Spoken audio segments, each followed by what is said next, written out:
Setelah disahkan menjadi undang-undang, ibu kota baru kini mencari pemimpin untuk membangun ibu kota negara baru. Sejumlah nama digadang-gadang bakal menjadi pemimpin ibu kota baru tersebut.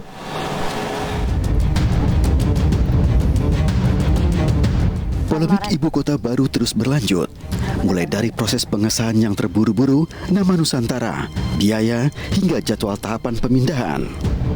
Presiden menargetkan istana akan pindah tahun 2024 di tahun akhir masa jabatan Jokowi. Ada masa krusial di tahun politik 2022 hingga 2024. Disinilah peran pemimpin ibu kota baru, jabatan setingkat menteri yang mengurusi pemerintahan khusus ibu kota baru. Terdapat 4 nama yang disebut Presiden Jokowi. Mantan Menteri Menristek Bambang Brojonegoro. Bambang juga pernah menjadi Kepala Bappenas, lembaga yang mengurusi pemindahan ibu kota.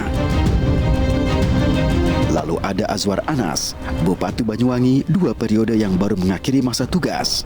Anas sekarang menjabat Kepala Lembaga Kebijakan Pengadaan Barang dan Jasa.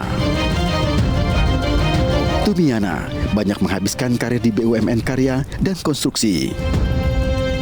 Ia pernah memimpin PT Pembangunan Perumahan dan Wijaya Karya. Nama keempat, Basuki Cahayapurnama alias Ahok. Ahok pernah menjadi wakil Jokowi mengelola Provinsi DKI Jakarta. Saat ini, Ahok menjadi komisaris utama PT Pertamina. Belakangan muncul nama kelima. Presiden menyebut dia seorang kepala daerah yang berlatar belakang arsitek. Tentu yang paling ideal adalah yang memiliki pengalaman dan pengetahuan tentang kepemimpinan membangun sebuah kota dengan segala kompleksitasnya, itu akan menjadi poin plus. Tetapi bagaimanapun juga presiden yang memiliki hak prerogatif untuk itu. Kode itu mengarah kepada Ridwan Kamil, Gubernur Jawa Barat yang merupakan alumni arsitek ITB yang sudah membangun banyak karya. Siapa yang akan dipilih Jokowi membangun kota impian? Apakah Ahok yang pernah bersamanya membangun Jakarta atau Ridwan Kamil yang memiliki latar belakang arsitek? Ini menjadi episode yang ditunggu.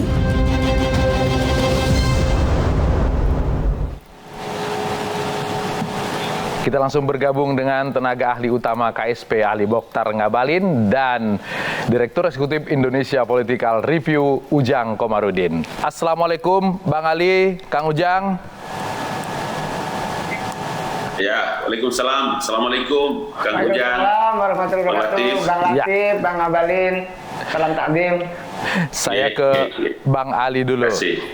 Bang Ali, ini kalau dalam beberapa hari ini kelihatannya banyak sekali persoalan yang dihadapi oleh ibu kota negara baru, mulai dari pembiayaan, lingkungan, dan kemudian juga timeline. Maka perlu kepala pemerintahannya harus kuat. Seperti apa karakter yang pas untuk memimpin ibu kota negara baru itu? Ya, kalau kepala pemerintahan daerah khusus ibu kota Nusantara atau kepala otorita IKN Nusantara, semuanya berjalan dengan baik kan? Ada undang-undang, kemudian pembahasan tentang skema pembiayaan dan lain-lain sebagainya. Artinya bahwa memang semua yang baru dibahas seperti ini, kemudian kita sepanjang sejarah baru nanti ada pada periode Presiden Joko Widodo, niat tulus ikhlas sejak Bapak Presiden Soekarno dahulu, baru nanti pada periode Pak Jokowi kemudian bisa diwujudkan ibu kota negara baru. Saya banyak baca referensi dulu waktu Mahathir juga membangun Putrajaya setelah pindah dari Kuala Lumpur, seperti itu juga memang mendapatkan banyak tantangan. Kita juga banyak membaca referensi ketika dari New York menuju ke Washington DC juga seperti itu. Begitu juga India dengan New Delhi dan lain-lain sebagainya. Artinya apa? Tugas dan tanggung jawab kita sekarang, termasuk iNews TV, Kang Ujang, dengan semua kawan dan sahabat yang terus kita membangun narasi-narasi positif terhadap apa yang sedang dibicarakan tentang ibu kota negara baru. Saya tambahkan sedikit, Bang Latif. Semua orang yang berbicara tentang ibu kota negara baru itu adalah bicara tentang peradaban masa depan Indonesia. Bukan bicara untuk kepentingan siapa-siapa, tapi bicara untuk kepentingan masa depan Indonesia 100, 200, 300 tahun yang akan datang. Karena itu harus kita confident, kita harus percaya diri bahwa ibu kota negara ini adalah bagian yang terpenting dalam bagaimana Jokowi meninggalkan legacy dalam membangun sebuah peradaban bagi negeri Republik Indonesia. Oke. Dan nanti yang akan menjalankan adalah kepala pemerintahan itu, karena dia yang akan menyusun rencana kerja, anggaran, dan juga tata ruang. Seperti apa karakter yang pas untuk menerjemahkan maunya Pak Jokowi ini? Selain daripada apa yang disampaikan oleh Bapak Presiden, kalau tidak salah ingat ya, Bang Ali ingat tahun 2020 kemarin sudah diulas juga oleh iNews TV tentang 4 orang nama putra kader-kader terbaik Indonesia, mulai dari Mas Bambang sampai dengan Pak Basuki, ada Azwar Anas, ada Mas Tumi dan lain-lain sebagainya ya, 4 orang itu. Nah, kemarin kita dengar juga bahwa nanti akan mereka yang punya latar belakang sebagai engineer, kemudian mereka punya pengetahuan yang lain-lain dan sebagainya. Maksud saya bahwa paling tidak tentu saja bahwa mereka yang punya kemampuan manajerial yang bagus, leadership yang bagus, intellectual knowledge yang terpenting juga, dan yang paling karena dia setingkat menteri kemudian diangkat dan diberhentikan oleh Bapak Presiden, maka memang tegak lurus, apalagi dalam pembangunan ibu kota negara baru seperti yang kita bicarakan di Penajam Pasir Utara ini. Oke, ada nama Ahok. Kemudian banyak orang yang sepertinya agak kebakaran jenggot ini karena nama Ahok muncul. Bang Ali melihatnya gimana? Iya, kalau Ahok kan tidak ada hal yang bermasalah dengan dirinya ya. Sebagai seorang mantan wakil gubernur masa Pak Jokowi, kemudian beliau menjadi gubernur, ya punya pengalaman ada di DPR pada waktu itu, kemudian pernah punya pengalaman memimpin kabupaten, ya wawasan yang sangat cukup, punya keberanian, dia confident dan lain-lain. Makanya saya juga di beberapa kesempatan oleh teman-teman, apa yang salah dengan ketika Presiden menyebutkan nama Basuki Cahayapurnama? Oke. Kalau nanti Bapak Presiden menunjuk beliau untuk bisa menjadi kepala pemerintahan daerah khusus ibu kota di Nusantara. Nah, hal yang biasa saja kan sebagai anak negeri, anak Indonesia yang memiliki kapasitas, kemampuan yang cukup dan lain-lain sebagainya. Oke, tapi Kang Ujang kurang setuju dengan nama Ahok. Gimana Kang Ujang? Ya saya mengkritisi saja ya, saya mengikuti perjalanan panjang ya, presiden-presiden, lalu juga kepala daerah, mana yang unggul, ya kan, mana yang berprestasi, mana juga yang tidak, lalu mana juga yang pernah terpidana, mana punya kasus. Ini menjadi catatan penting. Ya walaupun memang semua diberi kesempatan yang sama oleh Pak Jokowi terkait dengan 4 nama tersebut, bahkan ada yang muncul di luar nama 4 yaitu Pak Ridwan Kamil. Nah kalau Pak Ahok, saya mengatakan ya, masa sih saya tidak ada sentimental dengan Pak Ahok dengan siapapun, saya objektif saja, ini perlu mengkritisi. Secara manajerial Pak Ahok bagus, tapi secara sosial jangan lupa beliau pernah terpidana gitu, walaupun kasusnya penistaan agama gitu kan. Lalu kedua, kalau saya mau ungkapkan gitu, saya pernah dekat dengan Prof Edi, anggota BPK dan itu almarhum gitu. Saya berdiskusi matang dan mengaudit tentang kasus Ahok. Saya tidak sebutkan lah, ada indikasi-indikasi terkait dengan pidana yang lain. Nah, saya ingin mengatakan ya, masa sih dari 273 juta penduduk Indonesia gitu ya, tidak ada nama lain yang lebih hebat, lebih dahsyat. Dalam konteks tertentu memang saya sepakat ya, manajerial Ahok ketika di Pemprov itu bagus.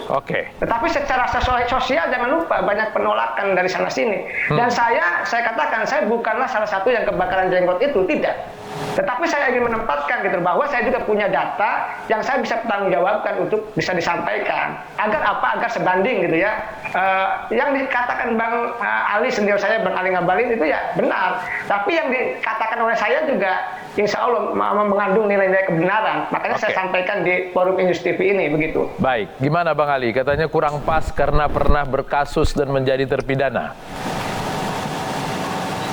Ya, tidak apa-apa. Ya, artinya kita tetap harus menghargai pikiran, pandangan, ya, termasuk Kang Ujang dan beberapa yang lain-lain juga. Tapi saya mau bilang bahwa karena Bapak Presiden pernah menyebutkan 4 nama ini dan bukan satu-satunya Ahok, dan di beberapa media headline menuliskan tentang ada nama Ahok di ibu kota negara. Ya. Kalau ada nama Ahok, kemudian apa masalahnya dengan nama Ahok? Kalau ada nama Pak Ahok, kemudian ada halkah yang salah di sana? Bahwa nanti kemudian publik punya penilaian seperti apa yang disampaikan oleh Kang Ujang? Ya, di dalam negara demokrasi tentu saja kita punya pikiran, punya latar belakang pendidikan yang berbeda, kita punya pandangan dan pikiran yang sama, tapi saya harus mengawal kebijakan-kebijakan yang telah ditetapkan oleh Bapak Presiden terkait dengan ibu kota negara, dari kantor staf Presiden, perintah Pak Muldoko, kemudian arahan Pak Deputi. Maka tugas-tugas kami adalah melakukan debottlenecking terkait dengan delivery unit dalam posisi kantor staf Presiden. Karena itulah bagi saya is okay. Ini alam demokrasi, keterbukaan, tentu saja siapa boleh memberikan penilaian, tapi otoritas tertinggi yang ada itu adalah di tangan Bapak Presiden. Betul. Karena Presiden yang memiliki kewenangan mutlak untuk mengangkat dan memberhentikan kepala otorita DKI Nusantara dan wakilnya. Jadi mari kita lihat biar publik juga bisa mengetahui, dan kita berharap bahwa dialog kita ini betul-betul bisa memberikan pencerahan kepada masyarakat. Gitu. Kang Ujang, selain pernah terpidana, ada catatan lain yang kemudian kalau Ahok ditunjuk maka mudaratnya lebih banyak daripada manfaatnya? Ini Bang Latif ngorek-ngorek lah. Ini saya tidak mau ngorek-ngorek, tapi sangat jelas saja satu poin tadi juga menjadi salah satu poin mohon maaf ya, minus di antara nilai-nilai plus Pak Ahok gitu. Jadi nilai plusnya juga ada gitu yang disampaikan oleh Bang Ngabalin dan banyak. Tapi nilai minusnya juga yang saya sampaikan tadi. Kalau nanti saya buka bukan forumnya gitu. Saya tahu data itu langsung dari orang yang berwenang. Yang mengabari saya. Nah, saya ingin mengatakan saja ya, ketika ibu kota negara itu sudah disahkan, kayak tadi Bang Ngabalin ngawal. Saya jangan lupa, saya juga akademisi yang mengawal proses ini gitu. Tentu dengan kritik yang objektif dan konstruktif. Oleh karena itu ya alhamdulillah selama saya mengkritik terkait dengan apapun gitu ya, Bang Ngabalin dan Pak Presiden selalu mendengar gitu. Kadang-kadang banyak juga kritikan saya, masukan saya yang didengar oleh pihak istana. Ya saya senang saja. Kenapa? Saya objektif saja dalam menilai begitu. Oke, baik. Bang Ali, tiba-tiba di luar 4 nama kemarin muncul nama seorang kepala daerah berlatar belakang arsitek. Apakah Ridwan Kamil juga memang yang digadang-gadang untuk kemudian nanti jika Ahok banyak penolakan pindah ke Ridwan Kamil? Ya, itu yang tadi saya bilang Bang Latif ya, meskipun Bapak Presiden telah menyebutkan 4 nama yang tadi juga diulas oleh iNews TV, tetapi kan Presiden juga memiliki kewenangan untuk bisa mungkin orang lain atau yang tidak beliau sebutkan dan lain-lain sebagainya.